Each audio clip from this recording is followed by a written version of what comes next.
Hi everyone, welcome to Cheltenham Chat. This is the final episode for season 2023 and it's just about the bets that we put up on the day. There were no Ante Post bets because quite frankly the Ante Post markets were tight and they were squeezed. During the season I did back a couple of horses Ante Post and they were poor, but I didn't put them up as bets and no one should have really followed those in. Everyone knows that when I'm putting bets up, they were either put on a separate video or I said clearly that I think people should back them. Now, the Ante Post markets were tough, like I said, and two of the horses that I personally backed, Epitant and Flory Porter, were actually available better prices on the day, and that's the problem now. I think Ante Post is not for me anymore. There are lads that are able to do Ante Post. If you pick and choose enough, you can do it. There may be some guys that can do it every week. I can't, and I never ever thought I could this season. Ante Post was very tough. I mean, when you're looking at horses like Epitant, the ground had gone against her. She was drifting right out on the day, and you've backed her Ante Post expecting the ground to be good or good to soft at worst. You almost know your fate before you ran. So I think if I hadn't had all that money on Epitant, I probably wouldn't have backed her on the day. So I think Ante Post for me is pretty much dead. The bets that we actually did have, the first one's not very good. Tamura's in the Supreme at 11 to 1, £30 to win. Well, the less said about this, the better. I hope very few people followed me in on this. And I hope no one that couldn't afford to lose backed this, because this was an absolute shocker of a bet. A shocker, and I was embarrassed enough to have my own money on it, but thinking about people backing it from the videos was deeply disturbing, I have to say. I'm trying not to laugh about it because it was actually such a poor bet, really, really bad, and can only apologise. And bet 2 was no better, £50 to win to KO in the Boodles. That doesn't make me feel proud either, if I'm honest. That was a really poor bet. I talked to a lot of people in racing, not big name people, but people in racing, and I was talking about my big fancies for the festival and they were talking about theirs, and I know that he's gets the odd horse here and there and could be quite useful, and he talked about Takeo working with Blood Destiny, and he also talked about Iroko, and of course Sod's Law meant I put the other one off and I backed Takeo and didn't back Iroko. In the race, Takeo was never in it, absolutely never in it. It was a terrible, terrible bet. If he beat Blood Destiny on the gallops, I think they both left their races on the gallops because they both ran atrocious at the festival. Really bad bets on day one. £80 down, chasing, again chasing. Always seems like Cheltenham I've either got good Ante Post positions like Tell Me Something Girl last season and it gets beaten, brought down, or I put bad bets up on day one, and that's what I did this year. I put 3 bets up on day 2 and they were £25 win double and Ante Post and Jerry Colombe. Now we could say we were unlucky here, but unlucky doesn't pay the bills. And Ante Post was really good. Jerry Colombe just didn't quite get up. 2 bets were combined on bet 4, £5 on the Very Man and £15 on Beacon Edge. And Very Man was not really at the races. Beacon Edge ran well to a point, but he wasn't a winner, and he never really looked like being a winner either. Although he was there, he never really looked like landing a blow, and he didn't. Final bet on day 2 was £35 to win on A Dream to Share. Now, the only reason this horse was 4 to 1 was the trainer and jockey.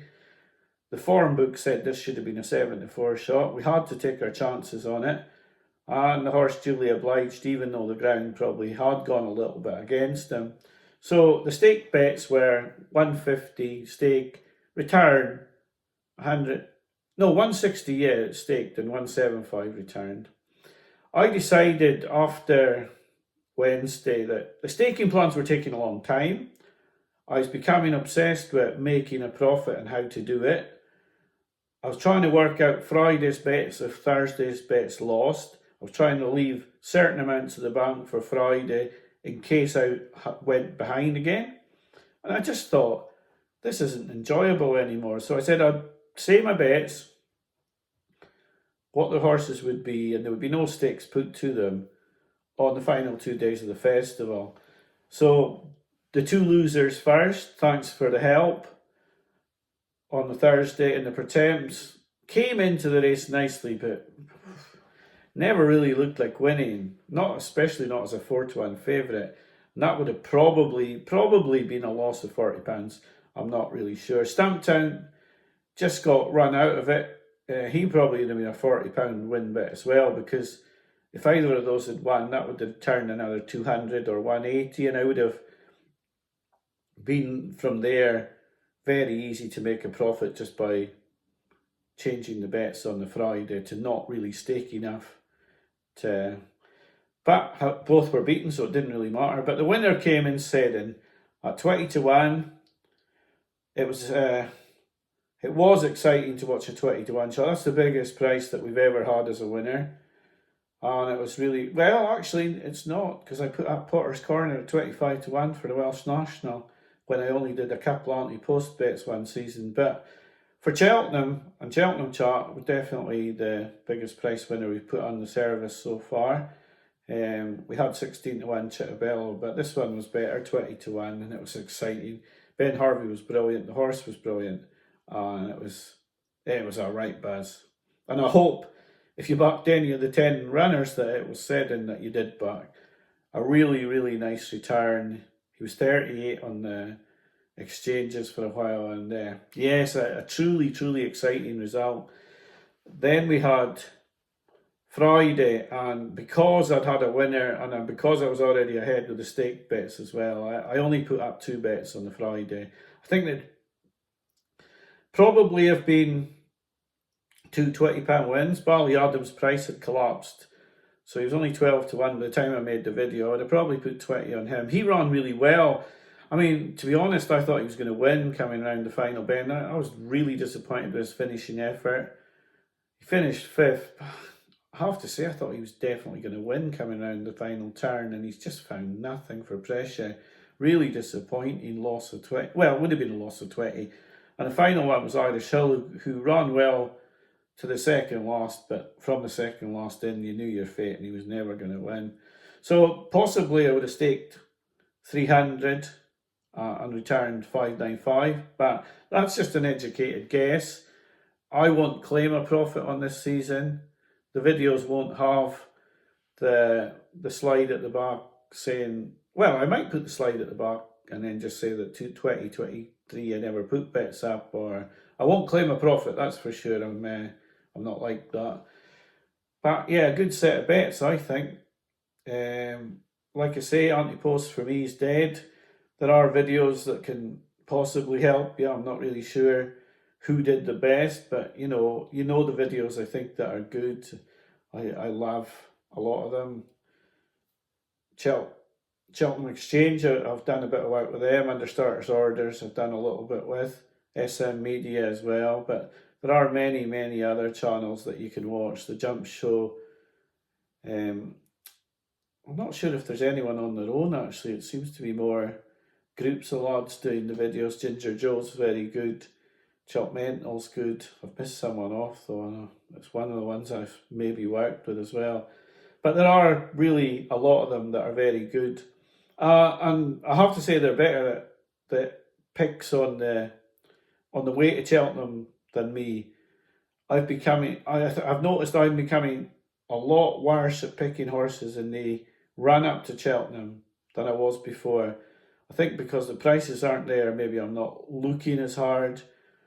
I'm finding value hard to find in the markets. Ante Post, really am. I mean, people have asked me for a horse for next season, Ante Post, and I did look at Lossiemouth, and the night I looked it was 7-1, and I thought, well, that's actually not too bad value. I might have a bit of that. By the time I went back, it was yesterday, I looked back 5-1, and I thought, well, I might have played at 7s, but a year out, and a full year at that, I'm not playing at 5s. I thought she might have been a bet for the mare. I think she won well, but yeah, I would have wanted sevens. Ante Post is really tough. Making a profit at the Cheltenham Festival is tough. Did it for 5 years, was ahead this year at half time, and I had a 20-1 winner out of 5 selections. Someone said when I put the original video up about the bets that if SEDDON hadn't won, I'd have been in the same boat as loads of other people losing money. I didn't really quite know what to say because I celebrated Celtic winning the League Cup, but if Kyogo hadn't scored 2 goals in that cup final, Rangers would have won 1-0. So maybe I shouldn't have celebrated. I don't know. It's strange, you can't please people these days. But I've got a great set of subscribers, really, really good. I don't want it to get any bigger. I'm going to put a little screenshot at the back of this video just to show you that this channel's not monetized. So anybody that thinks I'm looking for publicity or wanting likes on Twitter or YouTube or etc., to be honest, the boys that watch my videos are good lads. They're bright punters, and that's all I want, a group of people that understand racing. They understand when I put up losers that I've backed. But to say if SEDDON hadn't won, I'd have lost, well, I just don't understand the point of that, because he did win, and so did Chitabello, and so did Classical Dream and Top of the Game and the other horses that helped me get the profits in the other years. I mean, where do you draw the line if you say something like, if SEDDON hadn't won, I'd have lost? A Dream to Share won. I would have still won if he lost, but because you could pick on SEDDON and say he was a big price. But who knows what I'd have done on Friday if I'd been behind again. I may have put a double on Lossymouth and Galloping the Champs to try and gain a profit. I don't know what I would have done because I wasn't in that position. I was ahead when I stopped putting stake bets up. I'm pleased as pants with the performance of the bets this season. And why do I know that they were good?